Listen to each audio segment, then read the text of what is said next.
नमस्कार, हमारे खास कार्यक्रम हस्ताक्षर में आपका स्वागत है। मैं हूं राकेश चतुर्वेदी।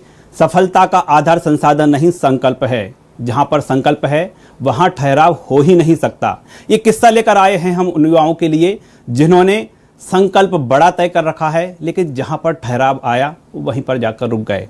हम आज एक ऐसी शख्सियत से आपको मुलाकात कराते हैं जिन्होंने 1 नहीं, 2 नहीं, 3, 4, 5, 6 से 10 नहीं, बल्कि पूरी परीक्षाएं पास की हैं। 15 परीक्षाएं उन्होंने पास की हैं और उस मुकाम पर पहुंचे जो उनका संकल्प था। हम आपको रूबरू करा रहे हैं मध्य प्रदेश के एक ऐसे नाम से जो न सिर्फ सरकारी पद पर आसीन हैं बल्कि साहित्यकार भी हैं। उन्होंने कई किताबों का अनुमोदन भी किया है और ये सब किया है उन्होंने संसाधनों के अभाव में। हम बात कर रहे हैं डॉक्टर जीवन एस रजक की। बहुत बहुत स्वागत है आपका। डॉक्टर साहब, हमने आपकी फिल्म भी देख ली, फिल्म भी बन चुकी है आप पर, और संसाधनों का अभाव कितना था वहाँ से तस्वीर साफ होती है। कहाँ से शुरू करना समझ में नहीं आ रहा। सबसे पहले हम जानना चाहेंगे उन परीक्षाओं के बारे में जो आप एक के बाद एक निकालते रहे। 15 साल में 15 परीक्षाएं पास की, जरा संक्षेप में बताइए। राकेश जी, मैं मूल रूप से रायसेन जिले का रहने वाला हूँ।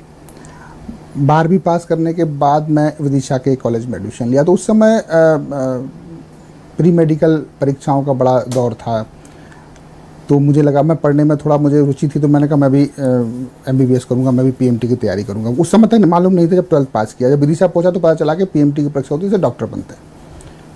मैं तैयारी शुरू किया। एक टीचर के यहाँ गया तो उन्होंने कहा कि यार तुम, या आम बात नहीं है PMT पास करना, तुम गधे हो, तुम कहाँ इसको पास करोगे, तुम अब जो BSc कर रहे हो वही कर लो। तो वो बात मुझे थोड़ी सी हार्ड कर गई। तो फिर मैंने कहा नहीं, अब तो मैं कुछ भी हो जाए तो मैं करूँगा। फिर मैंने तैयारी किया। एक बार में वेटनरी में हुआ, दूसरी बार में MBBS में हुआ, BDS में हुआ, तीसरी बार में जाके MBBS में हुआ। मेडिकल में मैंने एडमिशन लिया। तब तक मेरा ग्रेजुएशन भी हो गया था। फिर मुझे पता चला कि एक PSC की परीक्षा होती है जिससे अधिकारी बन जाते हैं। तो मैंने कहा ये भी ठीक है। अब उस समय थोड़ा आर्थिक स्थिति मेरे पिताजी की ठीक नहीं थी, तो मैंने कहा MBBS करूँगा, 5-6 साल लगेंगे, फिर पैसा भी उसमें खर्चा होना है। तो मैंने MBBS छोड़ा बीच में, एक लगभग 7-8 महीने में पढ़ा और मैं तैयारी में लगा। 2003 में फिर जब मैं कुछ जॉब निकले तो मेरी सिलेक्शन हुआ है, कुछ फूड में मेरा सिलेक्शन हुआ और भी कई सिलेक्शंस हुए। उसको फिर ज्वाइन करने के बाद फिर मैं लगातार PSC एग्ज़ाम देता रहा, विभिन्न पदों पर सिलेक्ट होता रहा और ईश्वर की बड़ी कृपा है मेरे ऊपर कि फाइनली 2016 में मैं डिप्टी कलेक्टर बना। मैं ये कहूँगा कि भगवान की बड़ी कृपा है मेरे ऊपर और मेरे माता पिता का बड़ा आशीर्वाद है कि मैं आज आपके सामने बैठा हुआ। ज़रा हम उनका जिक्र भी चाहेंगे कि 2003 से 2016 तक कौन कौन सी परीक्षाओं में बैठे और आप निकालते रहे, पास होते रहे। मुझे याद है 2003 में मेरा 4-5 जगह सिलेक्शन हुआ। मैं फूड इंस्पेक्टर बना, मंडी इंस्पेक्टर में मेरा सिलेक्शन हुआ, रेलवे में हुआ, ऑडिटर में हुआ। फिर 2005 में एक्साइज में हुआ, फिर सेल टैक्स इंस्पेक्टर बना। फिर 2008 में मैं रेंजर बना, ACF में हुआ। फिर मैं 2011 में कमर्शियल टैक्स में मेरा सिलेक्शन हुआ, कमर्शियल टैक्स ऑफिसर में। फिर 2013 में मैं DYSP बना और 2016 में मैं डिप्टी कलेक्टर बना। और भी कुछ परीक्षाएं मैंने दी थी 2003-4 के आसपास, तो उनमें भी मेरा सिलेक्शन हुआ। फाइनली राज्य प्रशासनिक सेवा के सर्वोच्च पद पे ईश्वर ने मुझे बैठाया। मैं उसके लिए उसका धन्यवाद करता हूँ ईश्वर का। आपने जो तमाम ये परीक्षाएं आप निकालते गए, जब आपकी पहली नौकरी लगी, क्योंकि हमने वो मूवी देखी है जिसमें आपके परिवार की जो आर्थिक स्थिति है, कैसे पिता संघर्ष कर रहे हैं, आपने देखा है, तो नहीं लगा चलो ठीक है पर्याप्त है ये, क्यों पैसा लगाया जाए? आप समझिए, जब मैंने MBBS छोड़ना मेरे लिए बड़ा कठिन निर्णय था। जब मैंने MBBS छोड़ा, MBBS छोड़ना, उस समय कुल 325 सीट हुआ करती थी पूरे मध्य प्रदेश में। बहुत टफ था, PMT में सिलेक्शन होना बड़ा टफ हुआ करता था। तो लोगों ने कहा कि ये, मेरे पिताजी से कहा कि तेरा लड़का बिल्कुल अपनी किस्मत को ठोकर मार के आए, जीवन भर पछताएगा, MBBS कौन छोड़ता है उसे। लेकिन मेरे पिता ने कहा कि कोई बात नहीं, तो जो करना है कर, मैं तेरे साथ हूँ, मेरे घर का एक केबल भी बिक जाएगा तो भी मैं तेरे साथ हूँ। MBBS छोड़ने के बाद अगर मैं फूड में रुक जाता या उस कहीं रुक जाता तो मैं अपने आप मुझे आत्मसंतोष नहीं होता। मेरे पिताजी की एक इच्छा थी, या तो लड़का मेरा डॉक्टर बने या फिर मेरा लड़का कलेक्टर बने। तो मेरे दिमाग में था, सेट था पूरी तरीके से कि मुझे कहाँ पहुँचना है। मैं चलता रहा, भगवान मुझे रास्ता दिखाता रहा। मैं आज यहाँ हूँ जहाँ मैं पहुँच सका, मतलब मेरी सर्वोच्च क्षमताओं से मैं आज वहाँ पे हूँ। बड़ा लंबा संघर्ष रहा, 15 साल तक लगातार परीक्षाएं पास करते रहे। 15वीं परीक्षा में जाकर डिप्टी कलेक्टर बने। डिप्टी कलेक्टर तो बन गए, लेकिन जब हम नाम का जिक्र करते हैं डॉक्टर लगता है। डॉक्टर तो ये पहले कलेक्टर लगा या पहले डॉक्टर लगा? पहले डॉक्टर लगा। एक्चुअली देखिए, संघर्ष मेरा तो जो है ठीक है, मेरा काम पढ़ना, मतलब अगर मैं विद्यार्थी हूँ तो मुझे मेरा कर्तव्य है कि मैं पढूं और मैं पूरी ईमानदारी और निष्ठा से पढूं।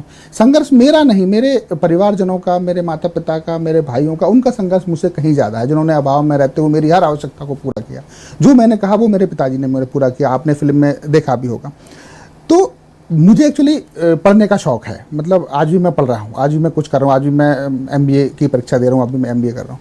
जब मैं नौकरी में आया तब मैं प्लान ग्रेजुएट था, उसके बाद मैं फिर निरंतर अपनी पढ़ाई करता रहा। तो आज मैं लगभग 6 विषय में पोस्ट ग्रेजुएट हूँ और PhD हूँ, अभी इस साल MBA में कर रहा हूँ। तो शौक़ है, तो वो तो अलग विषय है, चलता रहता है जीवन में। हमने ये भी देखा है मूवी में कि जब आपकी पहली तनख्वाह मिली तो चोरी छुपे पिता के जूते ले आए आप, लेकिन पिता ने स्वीकार नहीं किए। जब पुराने जूते उठा कर दिए तो फिर भी बोलते हैं अकड़ है कि इज्जत से दो। एक्चुअली आप समझिए, हमारी भारतीय संस्कृति है जिसमें जब आदमी को जीवन में जब वो कुछ करता है, मुझे अच्छे से याद है कि मेरी पहली तनख्वाह मुझे 4200 रुपये मिली थी। जब उसको कुछ मिलता है तो वो अपने माता पिता के बारे में, अपने सुधीजनों के बारे में सोचता है कि मैं किसको क्या कर लूँ। तो ये तो हमारे संस्कार हैं, हमारी संस्कृति हमें सिखाती है। तो उसी के अनुरूप जो मैं उस समय मेरा दिमाग चला, उस समय ईश्वर ने मुझे जो बताया वो मैंने किया। एक डायलॉग है उसमें कि पिता का बड़ा महत्व होता है औलाद की ज़िंदगी में। ये बिल्कुल सही है, मैं पूरी तरह इस चीज़ को मानता हूँ। आज मैं जो कुछ भी हूँ मेरे पिता की बदौलत हूँ। मतलब मेरे पिता को पता नहीं कितना कॉन्फिडेंस मेरे में था। अगर वो लिटरली जो फिल्म में बताया गया है कि अगर वो मेरे गाड़ी के पीछे बैठे हैं तो कोई आगे नहीं निकल सकता। दुनिया का कोई पिता होगा, कोई भी पिता होगा, वो ये कहेगा गाड़ी धीरे चला। मेरे पिताजी 75 साल की उम्र में ये बोलते थे, अगर बाइक में मेरे पीछे बैठे तो ये आगे कैसे निकल सकते, आगे निकाल। 75 साल की उम्र में भी ये मुझे बोलते। तो उनका पता नहीं कितना कॉन्फिडेंस उनको मेरे ऊपर भी था। मुझे अच्छे से याद है 2009 में मेरा सिलेक्शन हुआ ACF में। ACF अच्छा पद था, उस समय मैं फूड में था। ACF सेकंड क्लास पद था, लाल बत्ती गाड़ी, पीली बत्ती गाड़ी थी उस समय उसके पास। 2 साल की ट्रेनिंग थी देहरादून में, उसमें वो फॉरेस्ट में होती है। मेरे पिताजी ने कहा यार रहने दे, छोड़ दे, दूसरी मिल जाएगी, कहाँ 2 साल तुम वहाँ रहेगा, बोले छोड़ दे। आप सोचिए आज की डेट में मुझे कोई बता दीजिए अगर किसी की टीचर की नौकरी लगती तो कोई पता मना नहीं कर, बोले कि पहले ज्वाइन करो, सरकारी नौकरी है, इसके बाद में देखना क्या करना। मेरे बता नहीं, छोड़ दे, दूसरी मिल जाएगी। हम सरकारी नौकरियों की बात करेंगे, लेकिन जो बचपन का जीवन है कितना संघर्षमय रहा? देखिए मैं आपको बताऊं, मेरा एज इट इज़ कोई संघर्ष नहीं रहा। मैं आपको बार बार कह रहा हूँ, संघर्ष मेरे माता पिता का रहा। उन्होंने मुझे जिस परिस्थितियों में पढ़ाया, मेरे बड़े भाई लोग पढ़ नहीं पाए क्योंकि उस समय हमारी स्थिति ऐसी नहीं थी कि ना तो ज़मीन जायदाद थी ना कुछ था। मतलब अगर आदमी मजदूरी करके बड़े भाई लोगों को नहीं पढ़ा पाए, लेकिन उनने मुझे पढ़ाया, भाइयों ने भी उसमें पूरा सपोर्ट किया। तो संघर्ष उनका है। मैं इतना कहूँगा कि मैंने पढ़ाई में कोई संघर्ष नहीं होता। मैं सभी युवाओं से भी मैं कहना चाहता हूँ पढ़ाई में कोई संघर्ष नहीं। लोग सकते हैं यार पढ़ के थक गए, पढ़ाई जितना आसान काम क्या हो सकता है मुझे बताइए आप। तो मैंने जो मुझे लगा कि यार मुझे अगर मैं ये काम कर रहा हूँ तो मैंने वो काम पूरी ईमानदारी से किया। मैंने पढ़ाई अपनी पूरी ईमानदारी से की। बाकी संघर्ष तो मेरे परिवारजनों का, मेरे माता पिता का संघर्ष है। अब पढ़ाई में अगर आप पढ़ाई को करने को संघर्ष मानते हैं तो अलग बात है। हाँ, नौकरी में आने के बाद मैंने पढ़ाई किया, नौकरी में आने के बाद भी पढ़ाई किया। तो नौकरी के साथ साथ पढ़ने का सामंजस्य स्थापित करना, वहाँ थोड़ी कठिनाई जाती है कि आपको सरकारी काम भी 8 घंटे तो करना ही है और फिर अपना पढ़ना है, फिर परिवार भी देखना है। मैं आपको बता दूं कि जब मैं डिप्टी कलेक्टर बना उस समय मैं शादीशुदा था, मेरा एक बच्चा भी था, उसके बाद मैं डिप्टी कलेक्टर बना। जब हम पिता की भूमिका की इतनी चर्चा कर रहे हैं तो माता का योगदान भी कम नहीं हो जाता। और हमने मूवी में ये भी देखा है कि जब आपके पिता नहीं रहे, जब आप उनसे लिपट कर रो रहे हैं तो माँ कह रही है कि रोए नहीं, पिता को पसंद नहीं आएगा। हाँ देखिए, माँ का इस दुनिया में कोई विकल्प नहीं है। माँ सर्वोपरि है। पिता भी जरूरी है लेकिन माँ सर्वोपरि है। हमारे शास्त्रों में राकेश जी, आप अच्छे से चीज़ों को समझते होंगे, लिखा हुआ है कि सभी प्रकार के ऋणों की व्यवस्था है। पितृ ऋण, ऋषि ऋण, देव ऋण, भूत ऋण, जितने भी ऋण होते हैं सभी प्रकार के ऋणों को उतारने की व्यवस्था लिखी हुई है। आपको शास्त्रों में कहीं भी मातृ ऋण का उल्लेख नहीं मिलेगा, क्योंकि माता का एक ऋण ऐसा है जिसे आप चुका ही नहीं सकते, उतार ही नहीं सकते। तो माँ दुनिया में सर्वोपरि। मेरी माँ की भी बहुत बड़ी भूमिका है। पूरा घर उन्होंने बचपन से लेके आज तक, बहुत छोटे में उनका शादी हो गया था, हम 7 भाई बहन हैं, सबको साथ लेके चलना, पूरा दूसरे के खेत में मजदूरी करने से लेके पूरा संघर्ष उन्होंने आज तक किया। आज ईश्वरी कृपा, आज मेरी माँ मेरे साथ हैं। उनका भी योगदान मेरे पिताजी के समतुल्य है, बल्कि उनसे ज़्यादा ही, क्योंकि उन्होंने घर के साथ साथ परिवार को भी पूरा संभाला है। हम आज आप पर चर्चा इसलिए कर रहे हैं क्योंकि हम जो ठहराव की बात कर रहे थे, हम संकल्प की बात कर रहे थे। एक नौकरी मिली, सपने तो हैं कि कलेक्टर बनना है, लेकिन पहली परीक्षा में बैठे पटवारी की में, पटवारी में सिलेक्शन हुआ, रुक जाते हैं। युवाओं के लिए आप कैसे मोटिवेट करेंगे कि पटवारी है, ठीक है, आपके सिलेक्शन हो गया है, कोई बुरी नौकरी नहीं है, छोटी है, आप पटवारी बने, लेकिन आगे भी अन्य परीक्षाएं दे सकते हैं, आप भी डिप्टी कलेक्टर बन सकते हैं। क्या फॉर्मूला क्या देंगे आप? देखिए, बचपन में मैंने कहीं पढ़ा, जब मैं कॉलेज में था, तैयारी कर रहा था, विवेकानंद का एक बहुत प्रसिद्ध कोट है। उन्होंने कहा कि बड़े लक्ष्य को हासिल करने के लिए आपको छोटे छोटे लक्ष्यों को त्यागना पड़ता है। मैं भी 2003 में नौकरी, 21 साल की उम्र में नौकरी में आ गया था, लेकिन आप क्या सर्वोच्च प्राप्त कर सकते हैं, आपकी क्षमताएं आपको पता होती है कि आप क्या सर्वोच्च प्राप्त कर सकते हैं, तो उस सर्वोच्च की तरफ आपको अग्रसर होना चाहिए। मेरे एक गुरु थे, उन्होंने मुझसे कहा कि अगर आप रुक गए, आपका जीवन में ठहराव आ गया, तो आपका जीवन खत्म है। जीवन अगर आपको बेहतर बनाना है तो आपको गतिशील रहना पड़ेगा। यही कारण है कि मैं आज भी पढ़ाई कर रहा हूँ। आज भी जब पढ़ाई करते हैं तो कुछ नया नया सीखने को मिलता है। देखिए, मैं आज की युवा पीढ़ी से भी कहना चाहूँगा, जो लोग तैयारी कर रहे हैं उनसे भी कहना चाहूँगा कि दुनिया में मुझे लगता है पढ़ना बड़ा आसान काम है। कुछ भी नहीं करना होता, आपको किताब लेनी होती है, पढ़ना, कोई संसाधन भी नहीं लगते उसमें, किताब लेनी होती है, पढ़ना होता है। बड़ी सुंदर बात कही। हाँ, तो पढ़ने में कौन सी मेहनत लग रही, कोई मेहनत नहीं लगती, बताइए ना। आजकल तो आप एसी रूम में बैठिए, पढ़ते रहिए, कौन सा दिमाग ही तो लगाना है। आप बाहर जाके देखिए, मजदूरी करिए, अगर आप नहीं पढ़ेंगे तो कल का भविष्य तो वही होगा ना। बाहर जाके मजदूरी करिए, आपको क्या कितनी तकलीफ होगी। तो कहने का मेरा मतलब ये है कि अगर आप रुक गए तो आपके जीवन खत्म हो गए। जीवन गतिशीलता का नाम है, ठहराव का नाम नहीं है, तो चलते रहिए। और डॉक्टर जीवन भी यही कहते हैं। मैं क्या कहता हूँ, ये तो शाश्वत सत्य है। मैंने तो उसको कुछ सीमा तक अपने जीवन में स्वीकार किया कि मुझे ऐसा करना चाहिए। हम उन्हीं युवाओं की बात करें जिनको कि पहला पढ़ा भी नहीं मिला है, पहला ठहरा भी नहीं मिला, सालों से तैयारी करते आ रहे हैं, एक भी परीक्षा पास नहीं कर पाए, निराश हो जाते हैं, तो वो गतिशील कैसे रहें, उनके लिए क्या फॉर्मूला है? देखिए, मुझे ऐसा लगता है कि सफलता का कोई शॉर्टकट तो है नहीं।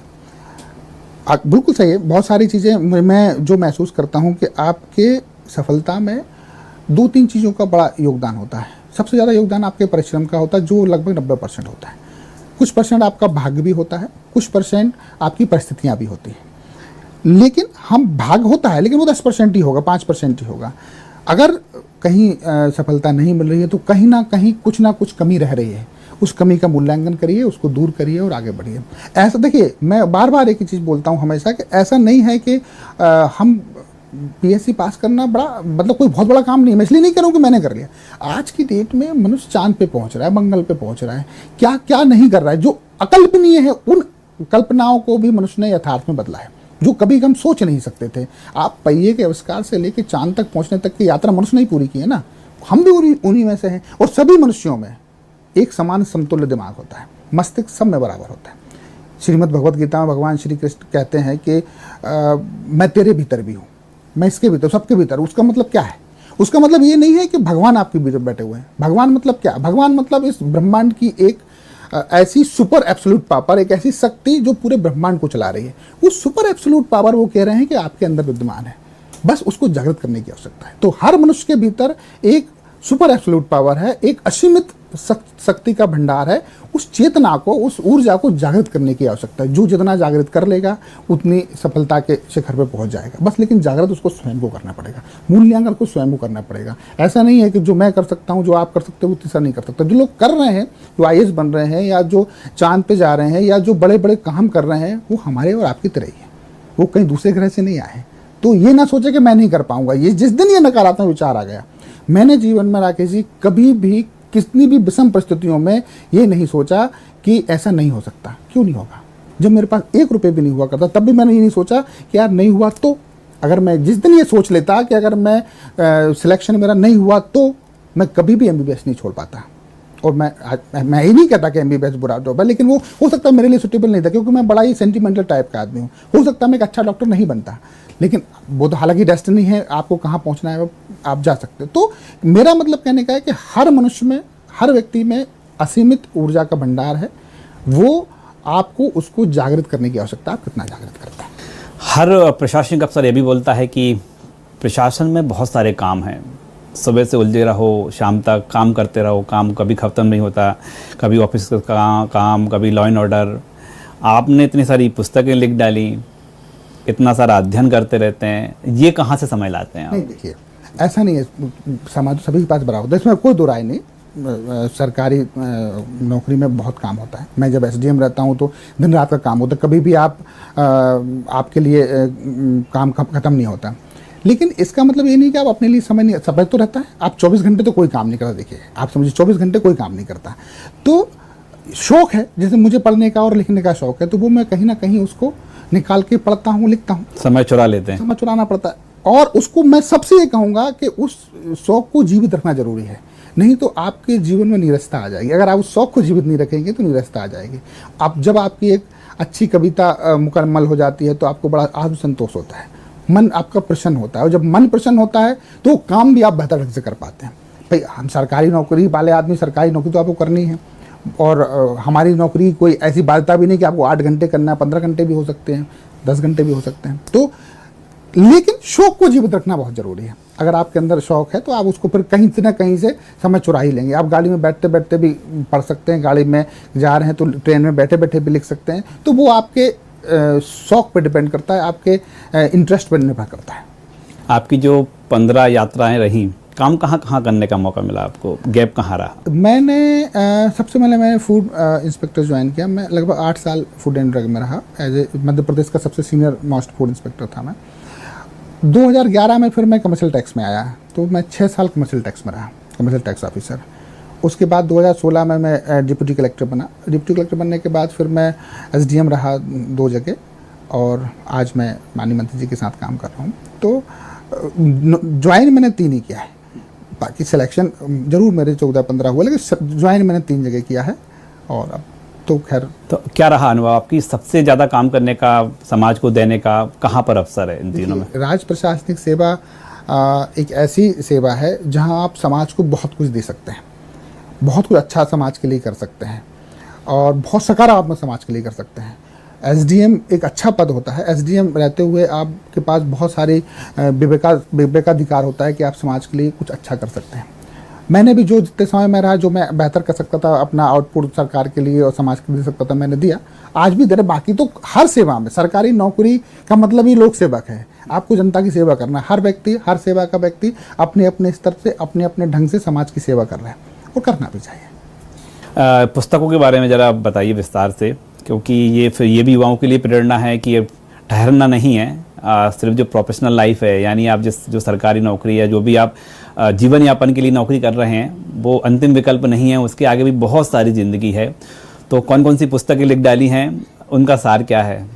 राकेश जी, अभी तक मेरे कुछ 7 पुस्तकें प्रकाशित हुई हैं, जिसमें रचनाएं हैं, कविताएं हैं? 3-4 कविता संग्रह हैं।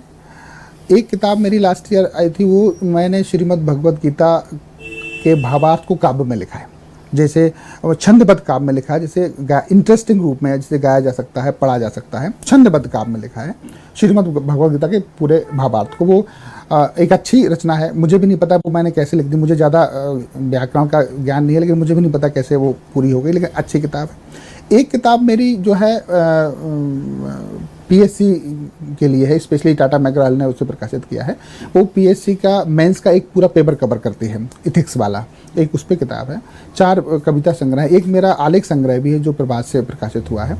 अभी एक नई कविता संग्रह मेरा आया है, मैं मनुष्य होना चाहता हूँ, उसका टाइटल, वो कविता संग्रह है वो भी। तो जो मन में अच्छा लगता है कि भाई कविता लिखना, तो कविता लिखने लगे। और अभी 1-2 किताबों पे और मेरा अभी वर्क चल रहा है, तो इस साल 1-8 किताब और आपको देखने को मिल सकती है। आपने छंद में परोया है, तो संस्कृत आना चाहिए उसके लिए। हाँ, तो संस्कृत, थोड़ी बहुत संस्कृत मुझे आती है। मैं संस्कृत में भी मैं पीजी किया हुआ हूँ, थोड़ी बहुत संस्कृत मुझे आती है। कि तो जरा ये भी बता दीजिए, पीजी किस किस सब्जेक्ट में आप? देखिए, मैं पब्लिक एडमिनिस्ट्रेशन में पीजी हूँ, दर्शन शास्त्र में हूँ, हिंदी में हूँ, संस्कृत में हूँ, बॉटनी में हूँ, और पर्यावरण प्रबंधन और डिजास्टर मैनेजमेंट में मेरा पोस्ट ग्रेजुएट डिप्लोमा है। पीएचडी मेरी पब्लिक एडमिनिस्ट्रेशन में है, और पब्लिक एडमिनिस्ट्रेशन ही मेरा नेट क्वालिफाइड हूँ मैं। और अभी मैं एमबीए कर रहा हूँ, इस साल मेरा एमबीए चल रहा है इस साल। अब आगे क्या चाहते हैं? ये नहीं कुछ पता। बचा है? ये नहीं पता। कोई विषय बचा हुआ है? नहीं, वो तो अभी मैंने कल परसों ही एक कहीं देखा था, तो भारतीय ज्ञान परंपरा का एक पोस्ट ग्रेजुएट सर्टिफिकेट को भारत सरकार करा रही है, तो मैंने उसमें भी अप्लाई किया, तो मैं उसमें भी उसका भी एक स्टूडेंट हो गया हूँ, भारतीय ज्ञान परंपरा का। आप पुस्तक लिखे है मैं मनुष्य होना चाहता हूँ, सार क्या है इसका? एक्चुअली इसका सार ये कि ये कविता संग्रह है, इसमें 3-4 प्रकार की कविताएं हैं। आजकल आप देखते हैं कि जरा सी बातों में लोग बच्चे नंबर कम आ गए तो आत्महत्या कर रहे हैं, कुछ जरा सी घर में किसी ने डांट दिया तो आत्महत्या करने को तैयार हैं। तो इसमें जो कविताएं हैं वो अधिकांश कविताएं इन सब चीज़ों के अगेंस्ट में निराशा के विरुद्ध हैं। इसको मैंने 4 खंडों में उसको बांटा है। ये प्रेरणादायी कविताएं हैं जो आपको निराशा से दूर लेके जाती हैं, सकारात्मकता को पैदा करती हैं और मनुष्यता को स्थापित करने का काम करने की कोशिश करती हैं। ऐसी कुछ कविताएं इसमें हैं, आप पढ़ेंगे तो आपको ज़्यादा अच्छा लगेगा, विस्तार से तभी समझ में आएगा। युवाओं को हम संक्षेप में बात करें, क्या मैसेज देना चाहेंगे आप? आपने जो जीवन जिया है उसके अनुभव के आधार पर। मैं देखिए, चाणक्य कहते हैं कि जीवन में जन्म लेना जो है मनुष्य का, वो उसके हाथ में नहीं है। जो भी कर रहे हैं उसको पूरी ईमानदारी से और पूरी कमिटमेंट से करिए। जितना आज परिश्रम कर लेंगे, आज मेहनत कर लेंगे, आने वाला कल उतना ही ज़्यादा बेहतर होगा। वापस आपके पिता पर आएंगे, क्योंकि आपके जीवन में जो कुछ आपने प्राप्त किया पूरा श्रेय आप पिता पर देते हैं। पिता ये भी बोलते हैं कि हम गरीब हैं, बहुत कुछ नहीं कर सकते, लेकिन आगे बोलते हैं कि कहाँ तक दौड़ना है, दौड़ो, रास्ता बना देंगे। कैसे बनता है ये रास्ता पिता के संघर्ष से? देखिए, ये रास्ता पिता के विश्वास से बनता है। मैं आपको बता दूं राकेश जी, पढ़ाई करने के लिए बहुत सारे पैसे की आवश्यकता नहीं होती, बहुत सारे संसाधनों की आवश्यकता नहीं होती। बहुत सीमित संसाधन में भी मैं तो खैर बहुत ठीक ठाक स्थिति में रहा। बहुत सारे ऐसे उदाहरण भी देखते हैं जो बहुत ही ज़्यादा अभाव में और बहुत ही ज़्यादा विषम परिस्थितियों में जिन्हें संघर्ष करके अपने जीवन में स्वयं को स्थापित किया है। पिता अपने विश्वास से रास्ता बनाता है। मेरे पिता अगर ये नहीं कहते ना कि जो करना कर, मैं तेरे साथ हूँ, तो शायद मैं यहाँ नहीं होता। मेरे पिता अगर बोल देते ना, नहीं तू कैसे छोड़ के आ गया MBBS, तू जब वापस करना भाई, तो मैं वापस जाके अपनी पढ़ाई करने लगता। पिता के संसाधनों से रास्ता नहीं बनता, पिता के विश्वास से रास्ता बनता है। अगर मैं पेरेंट्स को भी कहना चाहूँ, मैं बहुत सारी चीज़ें देखा हूँ जो अपने बच्चों पे उनकी चीज़ों को थोपते हैं और उनको मतलब ऐसा कर देते हैं बच्चों के, नहीं तुम्हें ये करना है, ये नहीं ये करना है। ऐसा नहीं होना चाहिए। बच्चे के स्वभाव को हमारे इस हस्ताक्षर कार्यक्रम को यूथ के साथ पेरेंट्स भी देख रहे हैं। हाँ, मैं उन्हीं पेरेंट्स को बोलना चाह रहा हूँ कि बच्चों पे, अपने बच्चों पर भरोसा रखिए। पेरेंट्स का जो विश्वास है, पेरेंट्स का जो भरोसा है अपने बच्चों पे, वो उनको ऊंचाई तक ले जाएगा। अगर उनको बच्चों को लगा कि मेरे पापा मुझे भरोसा नहीं करते, मेरे माता मुझे भरोसा नहीं करते, तो वो डिमोरलाइज होगा। मुझे लगा कि यार मेरे पिता का इतना विश्वास है, तो उनका विश्वास बना रहना चाहिए, उनका विश्वास टूटना नहीं चाहिए। तो बच्चे विश्वास नहीं तोड़ेंगे। तो विश्वास रास्ता बनाता है, संसाधन रास्ता नहीं बनाते, मेरा ऐसा मानना है। तो यूथ पेरेंट्स के लिए बड़ा मैसेज आपने दिया है। कई बार ये भी हो जाता है कि जो बच्चे हैं वो माता पिता का भरोसा तोड़ देते हैं, माता पिता अपने बच्चों पर भरोसा नहीं कर पाते हैं, तो फिर उलझन हो जाती है। उलझन से निकलने का रास्ता क्या है? नहीं, देखिए, उलझन से निकलने का रास्ता, भले ही तो उलझन होना नहीं चाहिए, और अगर उलझन हो गई है तो उसको बातचीत, संवाद से उसको हम सुलझा सकते हैं। माता पिता को भी अपनी बातें बच्चों पर नहीं थोपना चाहिए, और बच्चों को भी ये समझना चाहिए कि माता पिता का जो अनुभव है, माता पिता का जो परिश्रम आपके लिए है, आप ऐसे ही नहीं बन गए, जो परिश्रम आपके लिए है वो बहुत महत्वपूर्ण है। तो अगर ऐसी कहीं स्थिति निर्मित हो रही है तो उसको बैठ के संवाद से निपटाना चाहिए। मैं राकेश एक बात और बोलूँगा, जो हो सकता है आपको भी इस कार्यक्रम से ताल्लुक़ न रखती हो, लेकिन मेरा ऐसा एक दृढ़ विश्वास है कि इस दुनिया में, मैं बड़ा आशावादी और धार्मिक प्रवृत्ति का व्यक्ति, तो इस दुनिया में लोगों की दुआओं का, लोगों के आशीर्वाद का, लोगों की सुभाशीष का आपके जीवन बड़ा प्रभाव पड़ता है। मतलब मेरा दृढ़ विश्वास है इस चीज़ का। कोशिश ये करें, मैं युवा पीढ़ी से कहना, कोशिश ये करें कि लोग आपके बारे में अच्छा सोचें। अगर लोग आपके बारे में अच्छा सोचेंगे तो आपके ऊपर, आपके अंदर एक अच्छी ऊर्जा का संचार होगा। तो लोगों को जितना अच्छा कर सकते हैं अपने स्तर पे, जितना भला कर सकते हैं समाज का, उतना करें। और जो आशीर्वाद लोगों के मन से निकलेगा वो आपके जीवन में निश्चित रूप से सकारात्मक प्रभाव छोड़ेगा, निश्चित रूप से अच्छा प्रभाव छोड़ेगा। आपके जीवन पर जितनी चर्चा की जाए उतनी कम पड़ जाएगी, समय कम पड़ जाएगा, समय की एक मर्यादा है। ऐसा कुछ भी नहीं है। क्योंकि हम बात कर रहे हैं, हम जो युवाओं के लिए हम ये साक्षात्कार कार्यक्रम लाए हैं आपके जरिए, और ठहराव नहीं होना चाहिए, अपना संकल्प पूरा करें और उसके लिए 1-2 नहीं बल्कि 15 परीक्षाओं में बैठना पड़े, 15 परीक्षाएं पास करना पड़े, तो भी ठहराव नहीं हो सकता। और कहीं ना कहीं ये भी मैसेज है कि सिर्फ परीक्षाएं पास करना ये संकल्प नहीं है, बल्कि उसके बाद भी बहुत कुछ पड़ा हुआ है पढ़ने के लिए, बहुत कुछ है जीवन में लिखने के लिए। बहुत बहुत शुक्रिया। जिस दिन मैंने इस सिविल सर्विसेज या प्रतियोगी परीक्षाओं के लिए करना शुरू किया तैयारी, उस दिन मैंने ये संकल्प लिया था कि मेरा सिलेक्शन होगा तो भी होगा और नहीं होगा तो भी होगा, कुछ भी हो जाए मुझे वहाँ तक पहुँचना है। तो उसके हिसाब से फिर आपका रास्ता भी बनता चला जाए। डॉक्टर जीवन एस रजक, बहुत बहुत धन्यवाद हमसे चर्चा करने के लिए, और मध्य प्रदेश नहीं बल्कि पूरे देश के युवाओं पर एक नई ऊर्जा का संचार करने के लिए। यहाँ सिर्फ सवाल नहीं पूछे जाते बल्कि जवाब भी दर्ज किए जाते हैं, और संवाद जब स्मृति को संजोए तो बनता है हस्ताक्षर।